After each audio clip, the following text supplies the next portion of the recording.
அதில் என்ன தவறுங்கண்ணா? என்னுடைய வாழ்க்கையை நான் வாழ்றேன். நான் மண்ணை சாப்பிட முடியுமா? நான் பிஸ்னஸ் செய்றேன்.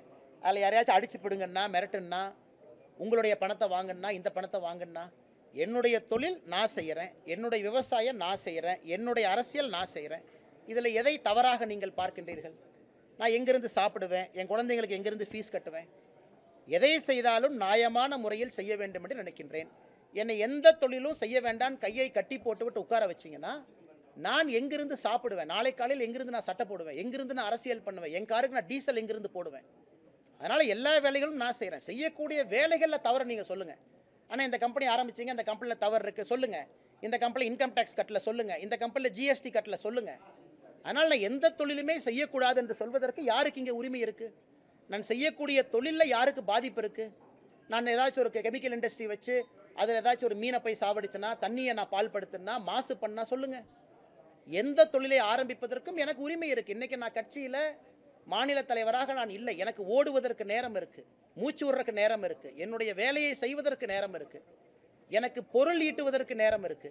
விவசாயம் செய்வதற்கு நேரம் இருக்கு. 4 இடத்துக்கு போறதுக்கு நேரம் இருக்கு. அயன்மேன் போறதுக்கு நேரம் இருக்கு. ஓடுறதுக்கு நேரம் இருக்கு.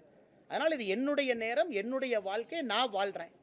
அதே நேரத்தில் மக்கள் முன்பு நிற்கிறேன். அதனால நான் செய்வதில் என்ன தவறுன்னு சொல்லுங்க.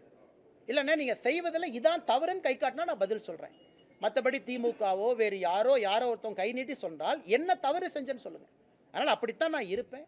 நியாயமான முறையில் நான் பொருள் ஈட்டணும். அதை வைத்து நியாயமான அரசியலை நான் செய்யணும். அதை வைத்து என்னுடைய குழந்தைகள், என்னுடைய குடும்பம் நியாயமான முறையில் வாழணும்.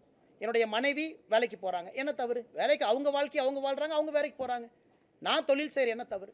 அதனால் எதுவுமே செய்யக்கூடாதுன்னா வீட்டில் கையை கட்டிக்கொண்டு வாயை பொத்திக்கொண்டு சும்மா நான் உட்காந்துருக்க முடியுமாண்ணா? நீங்களும் தொழில் பண்ணுறீங்க, நான் 10 பேர்த்த சொல்கிறேன், ஆமாம் நான் ஸ்டாக் மார்க்கெட்டில் இன்வெஸ்ட் பண்ணுறேன், நீங்களும் போடுங்கன்னு சொல்கிறேன். கையில் 1000 ரூபா இருக்கா, 10,000 இருக்கா, 25,000 இருக்கா? நானும் படிச்சிருக்கேன், இன்ஜினியரிங் படிச்சிருக்கேன், எம்பிஏ படிச்சிருக்கேன், தலை சிறந்த பல்கலைக்கழகத்தில் படிச்சிருக்கேன். நான் ஸ்டாக் மார்க்கெட்டில் போடக்கூடாதா? போடணும், நீங்களும் போடுங்க. இன்னைக்கு இளைஞர்கள் நானே 10 பேர்த்த சொல்கிறேன், ஸ்டார்ட் அப் பண்ணுங்க, தொழில் பண்ணுங்க, நல்லா சம்பாதிங்க, ஆரோக்கியமாக சம்பாதிங்கன்னு சொல்லிட்டு நான் செய்யக்கூடாதா? அதையே நானும் செய்கின்றேன். 4 பேர்த்த வந்து விவசாயம் பண்ணுங்கன்னு சொல்கிறேன், அதே விவசாயத்தை நானும் பண்ணுறேன். அதனால் எதை செய்தாலும் கூட சொன்னாலும் கூட நான் செய்வதை மட்டும்தான் மக்களிடம் சொல்கிறேன். நான் சொல்கிறத மட்டும்தான் நான் செய்கிறேன். அதனால் பத்திரிகை நண்பர்கள் யாராவது அண்ணே இதில் தவறு இருக்குன்னு சுட்டி காட்டுங்க. தவறு இருக்காது. அப்படி எனக்கு தெரியாமல் யாராச்சும் தவறு செய்திருந்தாலும் கூட அதை திருத்திக் கொள்கின்றோம். ஆனால் இதனால் மாசு பால் பெற்றுச்சு, இப்படி ஆயிடுச்சு, அப்படி ஆயிடுச்சுன்னு சொல்லுங்கள்.